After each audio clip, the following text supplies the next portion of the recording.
How's it going there? Hello. Hi, everybody. It's My name is Alain Barker, and I'm the Director of Entrepreneurship and Creative Development at the Jacob School of Music. Very excited to see you all this evening for an exciting event, which we are very, very happy to welcome Hallie Geyh, who's going to be talking to us about getting your act together, social media promotion for musicians. Hallie has become a great friend of the Office of Entrepreneurship and Creative Development, doing absolutely amazing things in the Jacob School of Music as she's the digital communications manager. And she has an interesting background, and I'll sort of go through them backwards a little bit because before she came to the Jacob School of Music in 2016 and completely transformed the way that the Jacob School of Music is seen and heard and experienced. She was working at the provost office in a similar position, working on specific projects. In addition to that, she's worked for Fortune 500 company. She's been part of startups. She's even spent some time in the south of France working on an event, a set of experiences there as a freelancer. And then a little fun fact: when Hallie moved to Bloomington in 1999, she studied violin with Professor Mimi Zweig, and fell in love with the Jacob School of Music, I'm assuming at that time, and is now back with us in her new position. So I'm going to help me welcome Hallie. I just wanted to mention everybody that if you have any questions or comments, please go ahead and sign into the Facebook Live event and write out comments and questions, and I'll be looking at that all the way through the hour. But without further ado, let's welcome Hallie. It's great to have you with us, and it's all yours. We're in your hands. Thank you so much for having me.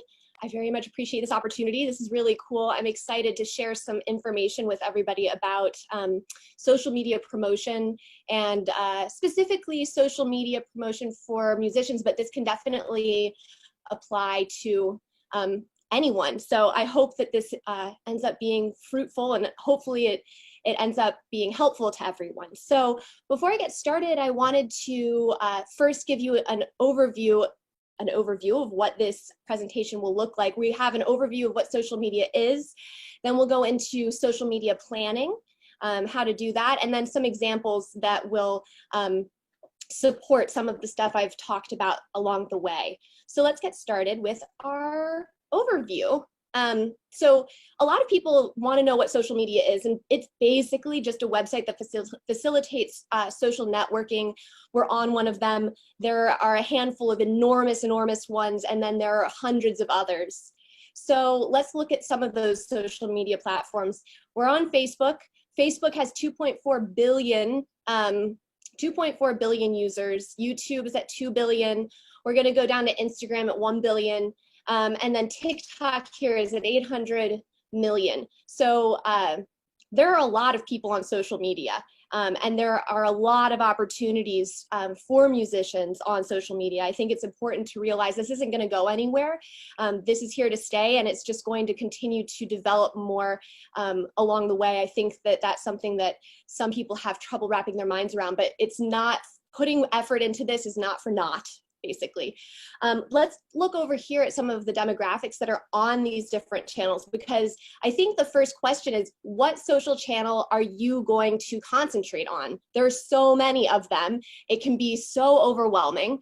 So I listed off a few that I think are really great right now, which are Instagram, Facebook, YouTube, and TikTok. Instagram is, I'm gonna just graze over this. Instagram is where you're going to find a lot of younger folks, probably millennials, and then some people a little younger, but then you're going to find an older demographic on Facebook. We do have younger folks on Facebook. You're on Facebook. It makes sense. But you are also going to find people who are a little bit older on Facebook, since that's an older social platform. YouTube it runs the gamut, but there are a lot of younger people on YouTube using YouTube as a main TV source a lot of the time. And then TikTok is really going to be a lot of younger people, the Gen Zers. especially although during this quarantine, I'm seeing a huge uprise in TikTok use by a lot of people who aren't, who aren't in that Gen Z, that Generation Z. So I think that that's something to consider and to keep an eye on for sure.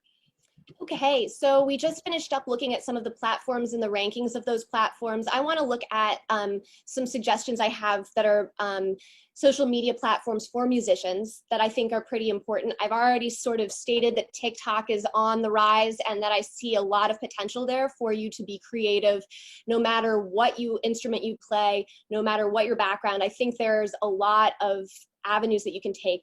YouTube, of course, very important to have a channel for yourself, playlists, all of that. Facebook, of course, is important. It's an older social media platform, so you're going to have a lot more people on that.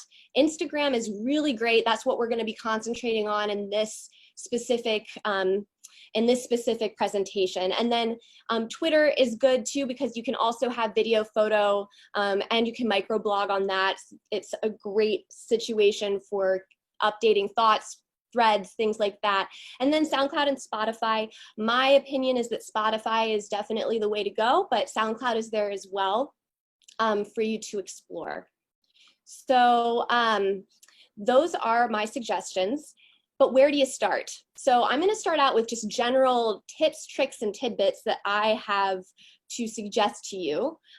First of all, you're going to want to choose a handle. That's the first thing that I think of too. When you start a small business or anything like that, you want to figure out if that, it's unfortunate now, but if that name is available as on GoDaddy.com for the handle. So you want to come up with a handle. It doesn't have to be your name. I do understand that as a musician, you're going to want to use your name.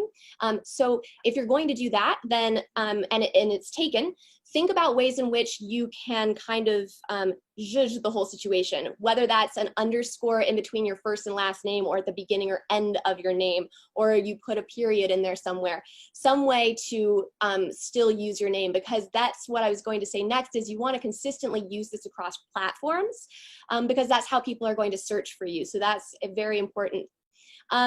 Another thing that I like to do is find inspiration from other people who are in a similar field or in a similar area that I want to get better at on social. So musicians in your area or other areas is fine too. I like to save a lot of posts that really resonate with me on Instagram and on Facebook. I like to save those posts. There are ways in which you can do that just within the platform. So you can go and peruse through that later to try to emulate some of those things that really inspired you. So that's something that I like to do. Be consistent in your posting. So don't spam when you're really, really creative. I know that that is something that everyone wants to do, right? You've got this amazing thing that you've created and you want to just throw it out to the world. You can't help yourself. It's just absolutely wonderful. But you want to let it out like breadcrumbs so that people can follow a trail and not get bored or not feel like they're being overwhelmed by your content. And then you also, on the opposite side, don't want to become a drought. So if you have a ton of content, you want to create a nice library of that content so that you can be posting that consistently on a regular basis. And then a lot of people have this question. It's just a big question. What is the optimal number of posts? So these are my findings, and people say different things across the internet, and some people are going to have a different experience depending on the industry that they are in and who they're posting to. Okay, so where we left off, we were talking about the consistency of posting and how important that is. Talking about how you don't want to spam your followers and you don't want to be a drought, that it's really important to create a library of content so that you can consistently be posting on a regular basis. And then we moved on to what the optimal number of posts per day or per week are on these different platforms. These are my own specific recommendations. I think that 1 a day is fine on Instagram. If you're getting started, up to 3 a day is okay. If you spread out the times in which you post. And then Facebook, 1 a day, no more than 3 a day, 5 a week. honestly, is good on Facebook, just so you know, and you can do as much as you want on Twitter, 10 times a day. You want to use relevant hashtags, limit of 30, but 9 is definitely a magic number. We were just talking about some little bits of things that I like to do in order to sort of get myself ready when you're starting a brand new, profile, or if you're trying to update your own profile to be more sort of professional.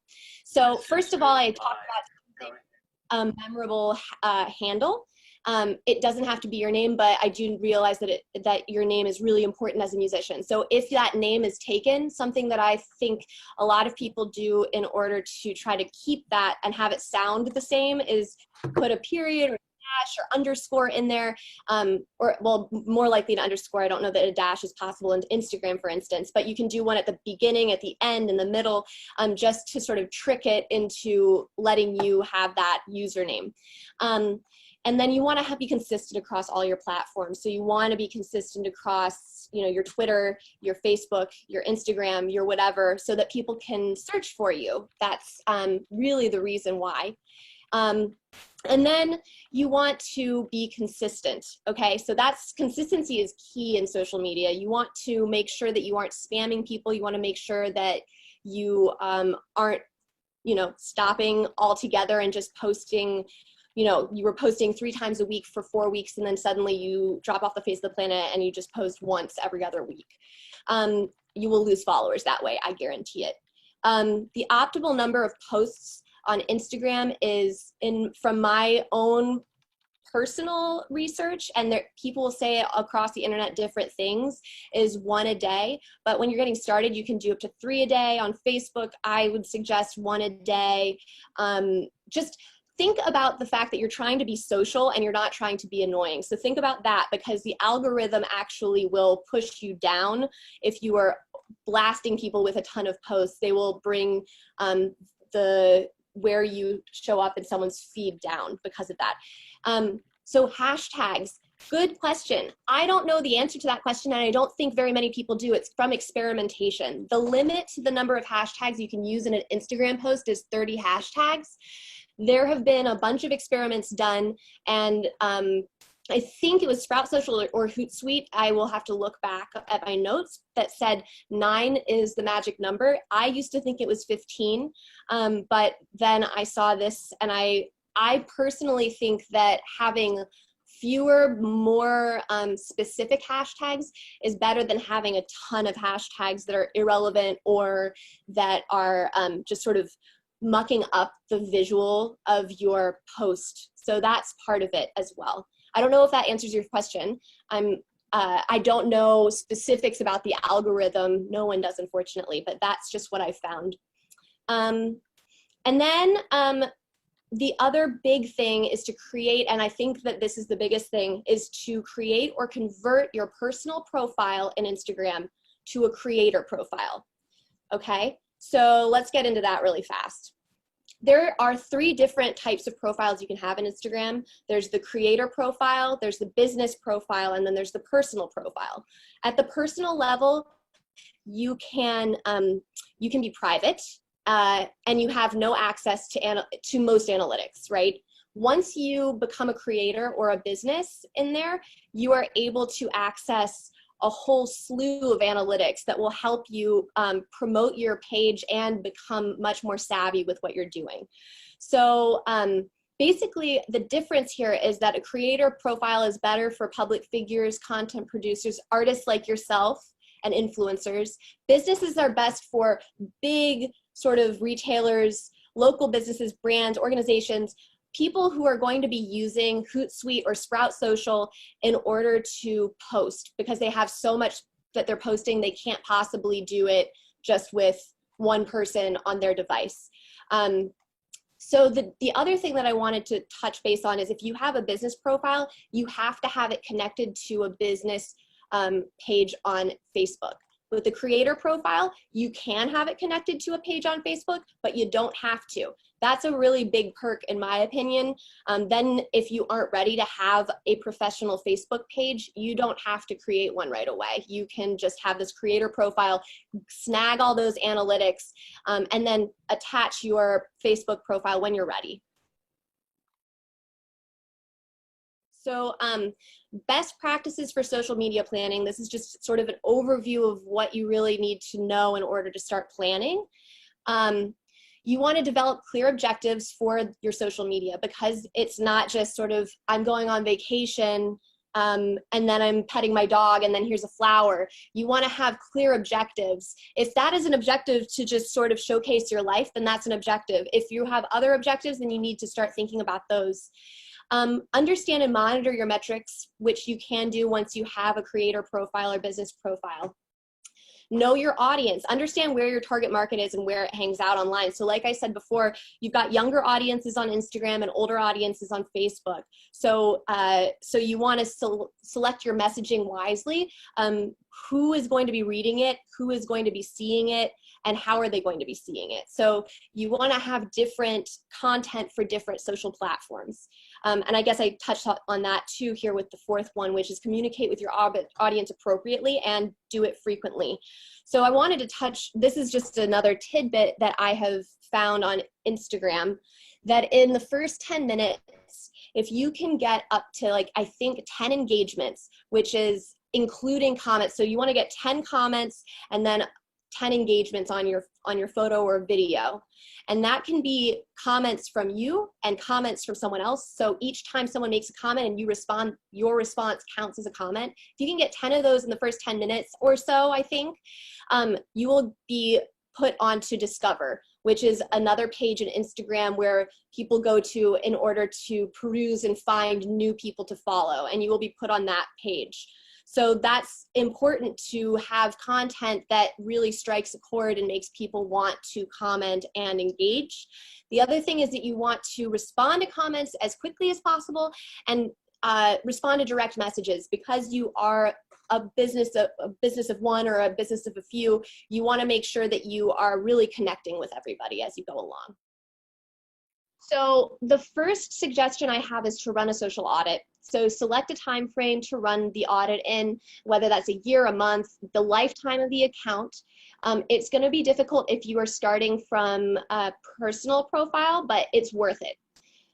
So keep this information here, the 1 year, 1 month lifetime of account in mind when we go into these things. So first of all, I suggest for Instagram and for Facebook and for Twitter, wherever you are, to check on that profile photo. Is it an engaging photo? Does it have something in there that's going to get people interested? Is it reflective of you? All of those things. Something that I also suggest is it's good for our account because we are so well branded and we are such a large school, but for people who are starting from scratch, you need to make sure that your branding is not overpowering the photo that you have here, because otherwise you won't be able to see one thing or the other thing. So choose what you're going to do and go with it, rather than like doing a brand on yourself or something like that. You're not going to be able to see it very well. Then your bio, you want to have something short and catchy. Our bio really is short. It's just the official account of the IU Jacobs School of Music. But you can do something fun. You can do a quote. You can do something personal, whatever you want people to see and whatever reflects who you are.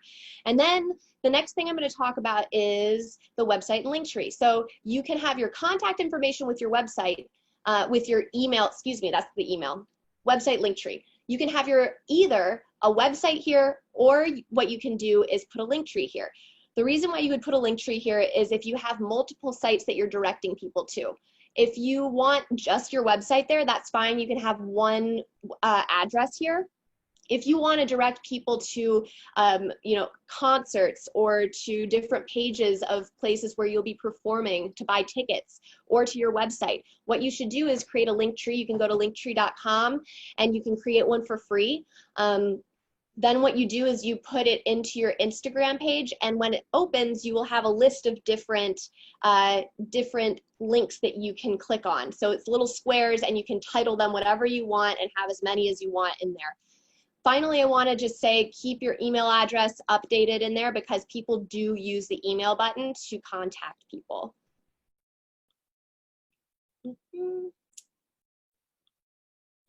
Then let's go to the collection of data. So the things that I'm going to suggest for collection, if you don't have a creator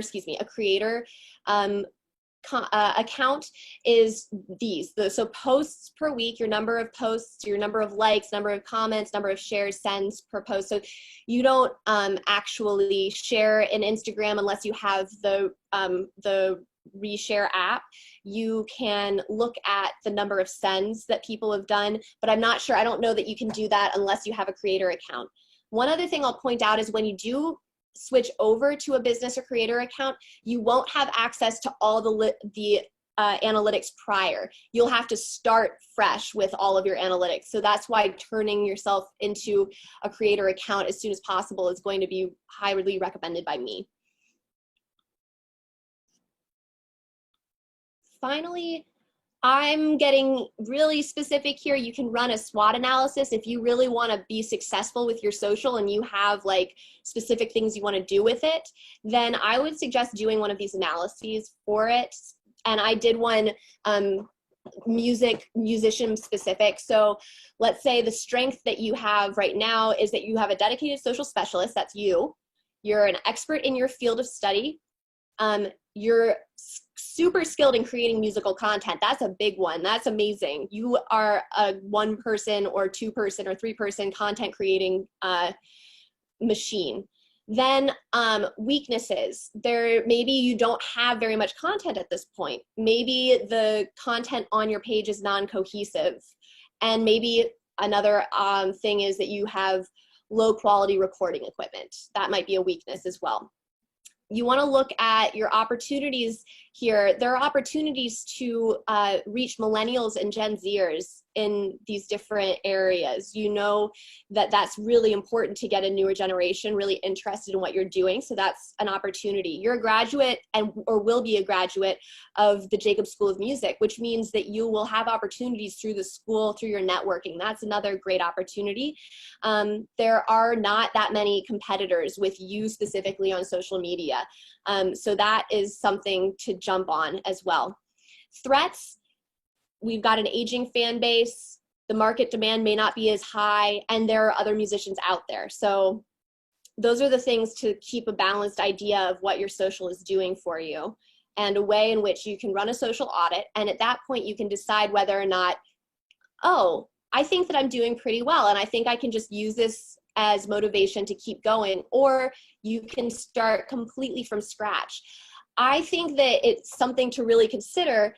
If you start completely from scratch, you're going to lose all of your followers. But if you post multiple times on your personal profile and say, follow me on this one, then you can get them to come over to you. So there are ways in which you can sort of try to funnel that follow base into the other. Okay, so that's the current social. Step 2 is then to create a goal for yourself. And I've put some goals down here that I thought would be specific as well to what you might be wanting. So networking with other musicians, getting more gigs, strengthening your current fan base, increasing awareness and follower count, increasing album streams, selling music and tickets and merchandise.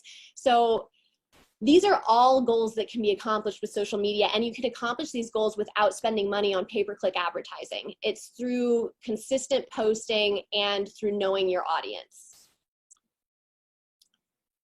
And then these are the keys to the strategy. So first of all, you want to plan, right? So how many posts a week are you going to start out by doing? Think going a little bit lower and then ranking it up a little bit as you go along. So what days and times do you want to post? So you want to experiment with all the days and times to begin with, because you won't have that information. You won't know for sure when all of your people are online until you have those analytics.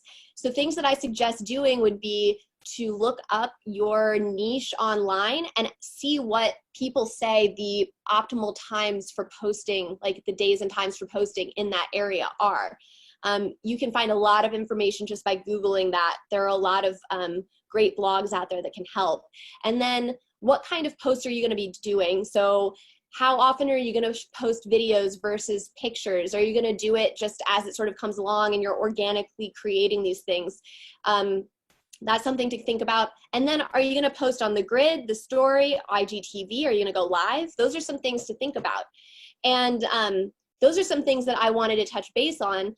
The grid is someplace where you want to keep your archival content, and you want to keep the content that you want people to see anytime they come to your page to check you out. The story can be whatever you want it to be, and I would suggest updating that story every day or as often as you can, because that keeps people knowing that what you're doing, what you're up to, that you're alive. And then a suggestion I have for IGTV. IGTV is a really cool thing right now because they haven't put too many algorithms in place to keep you from being discovered.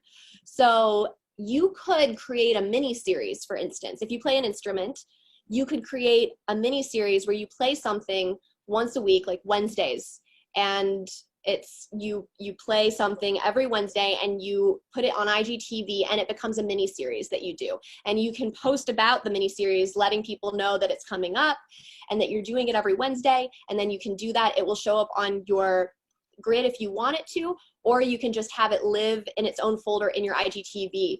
The other thing that's nice about that is that all IGTV videos go into the Discover, so you have a much better opportunity of being discovered by new fans there.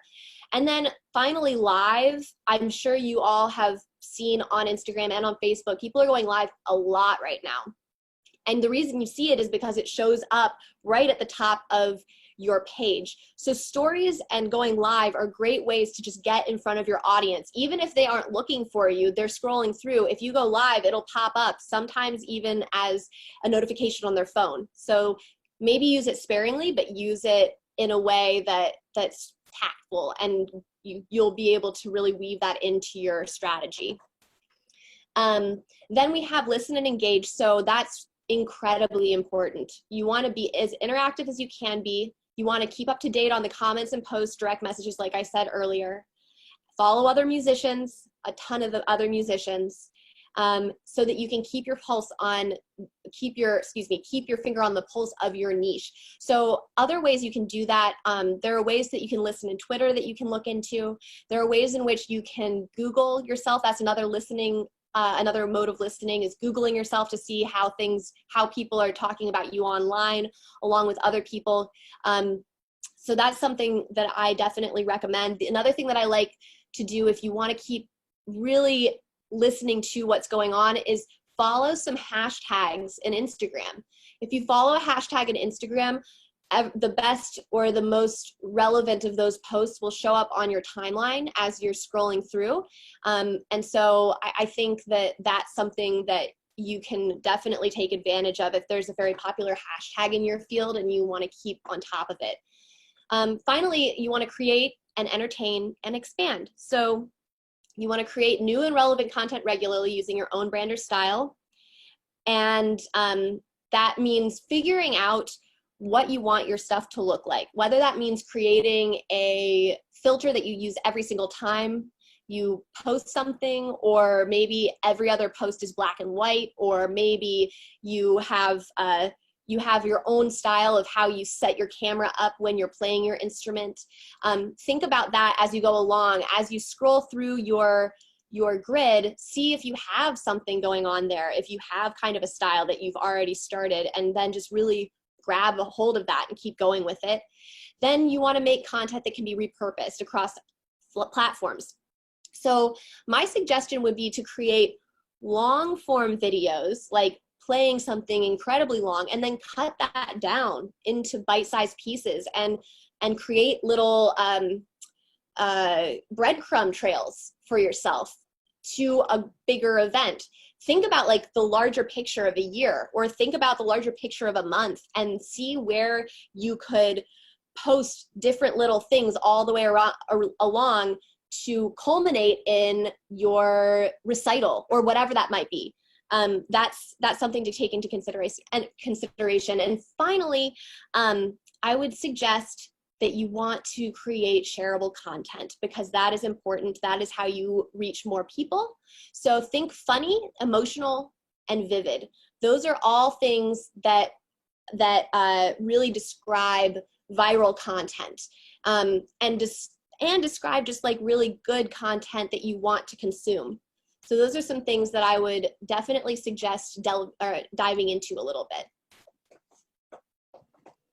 So I have a question here about what sort of a content, we'll just quickly switch gears for a second before we move on to the next.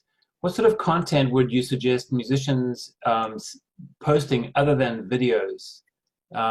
So there, you spoke about videos, but are there other, is there other content that you think musicians really need to be thinking about?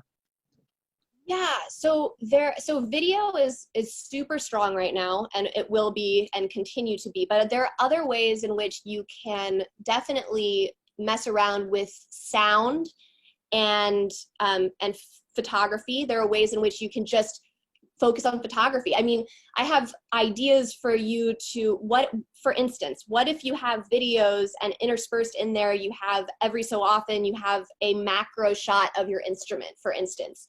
It's just like a different part of the instrument. As you go down your grid, you have like that interspersed. You have photographs of yourself. I think photography is still really powerful. Another thing is that and I will create a box for this, but there is a site where you can overlay sound, and you can do this on Premiere, and you can do this in some other apps as well, where you can overlay sound onto an image so that you could have sound up and have you playing over the top of an image, for instance. And a lot of musicians are doing that. We just actually posted yesterday, actually, one of our alumna and an alumni of the BFA program in painting at the Fine Arts School did a collaboration where one of them painted a bunch of different slides while the other one created just a beautiful piece that went over the top of the paintings as music. As a soundtrack. So there are a lot of options there. There are ways to create GIFs or GIFs, however you want to pronounce it.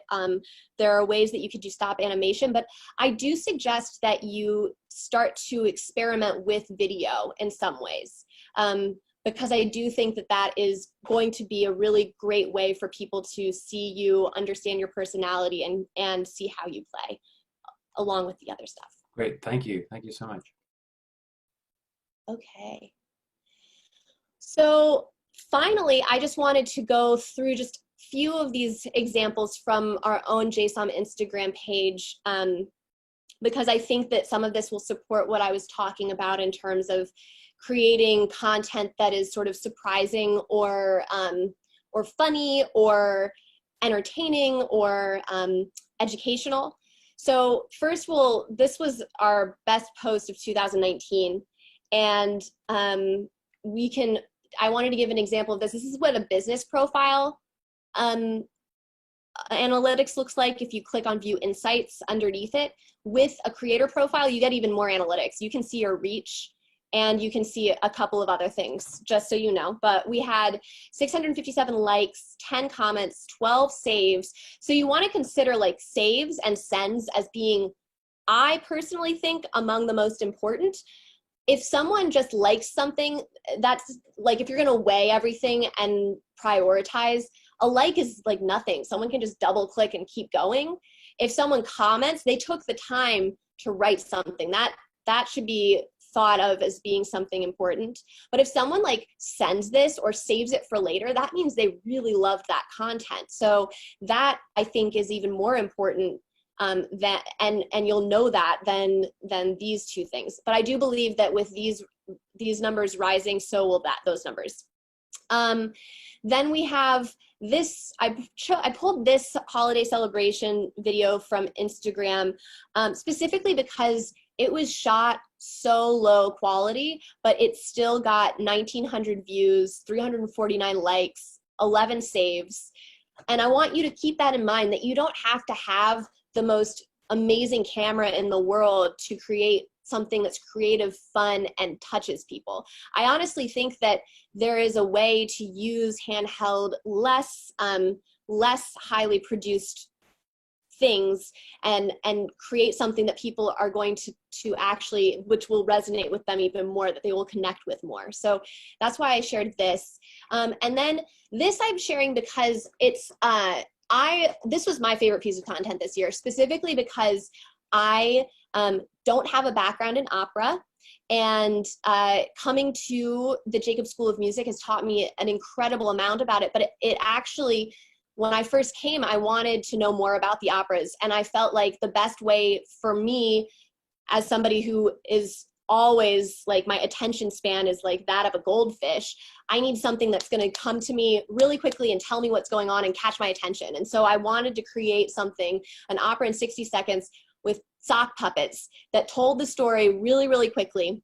It may have missed the mark a little bit on some of the people because of a couple of things that I didn't really work on very well, but I think that it's pretty stellar that we had 23 saves of that, which is pretty high compared to our most high performing post. And keep in mind that the JSOM only has 5,000 some followers at this point, like 5,600 followers. So that's really, really high if you think about how many followers Instagram is actually showing your content to. So that's something to keep in mind too with your hashtags, because you can go down significantly by how many people you are like being seen by. I don't know if you all pay attention to how many people you follow and then how many posts of those people you actually see. But I was looking the other day, and I, on my personal Instagram, follow like 1,200 people, and I probably see like 100, 200 at the most of that number of people that I follow. So that's something to keep in mind too, with all that. So with that, there's a question. Yeah, there is a question here from Austin Pansner. He said, going a different route in Instagram, do you have any thoughts about engagement through Instagram challenges? Yes.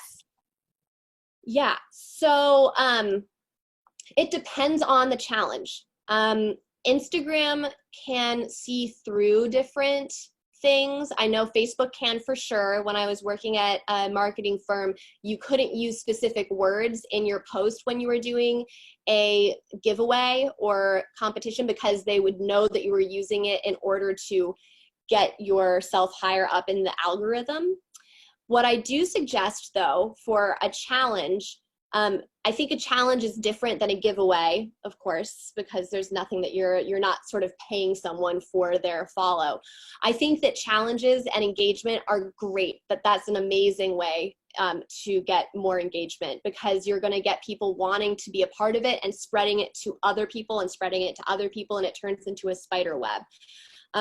You just need to be cognizant of what your challenge is going to be and if people are going to pick up on it and want to be a part of it. Great, thank you.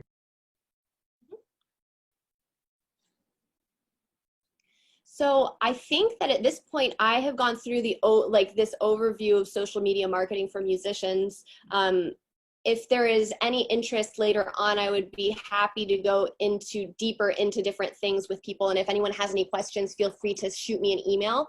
The other thing I wanted to suggest too is, if anyone is creating content right now of themselves practicing or doing anything at home, that I am looking for content from students and alumni. So we will put the Geyh Social email address up here for you. So if you email any of your content to geyhsocialindiana.edu, I will pull it and curate what you've sent, and that would be really awesome. So otherwise, if anyone has any other questions, I am finished.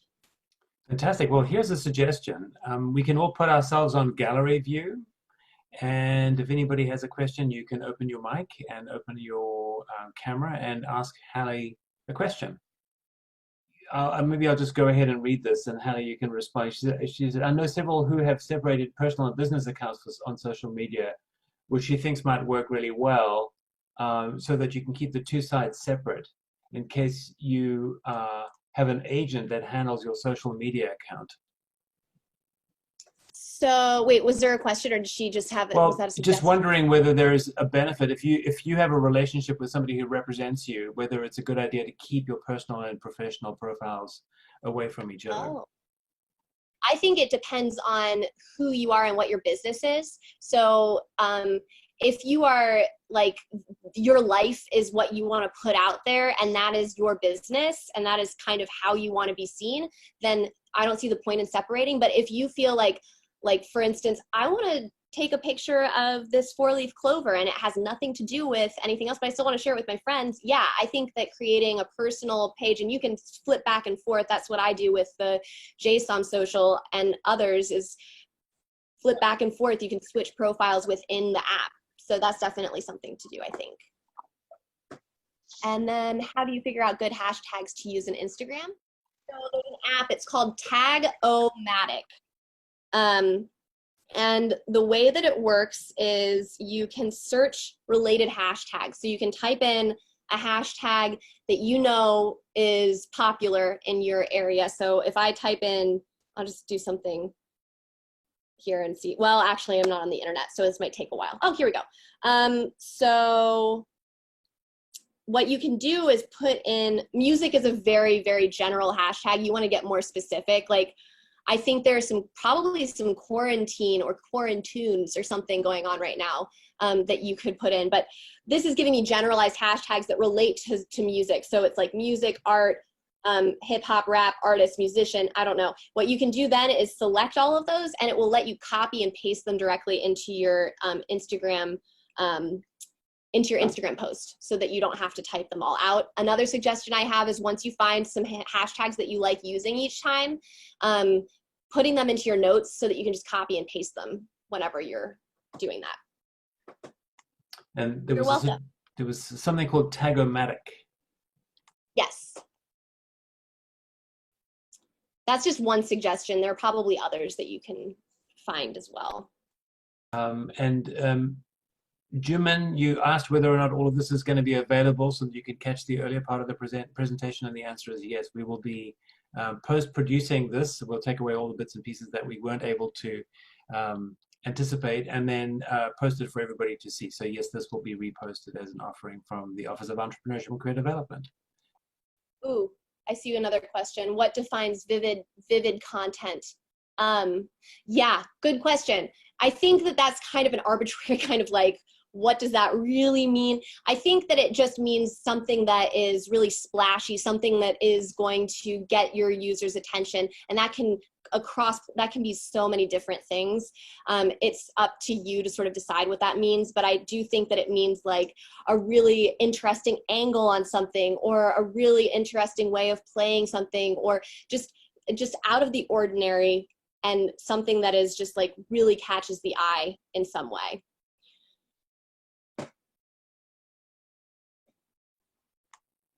Great. I think that's about it for now. If anybody has a final question, now's the time. We're getting lots of thank you very muches on our chat. So Hallie, I wanted to just thank you. You really are making such a huge difference to the Jacob School of Music, and you know, we appreciate everything that you do. You probably sort of sometimes feel that you're working really hard to produce stuff and you don't know whether or not people actually see what you do, but we see it and we appreciate it, and we're very impressed at how you're able to now, in a sense, bring the Jacob School of Music and its image and its storytelling into a multitude of audiences and pretty much the 21st century. So thank you so much for being with us. Thanks for your wisdom. And thank you everybody for joining us on Zoom and Facebook Live, and we hope to see you again sometime very soon. Thank you so much.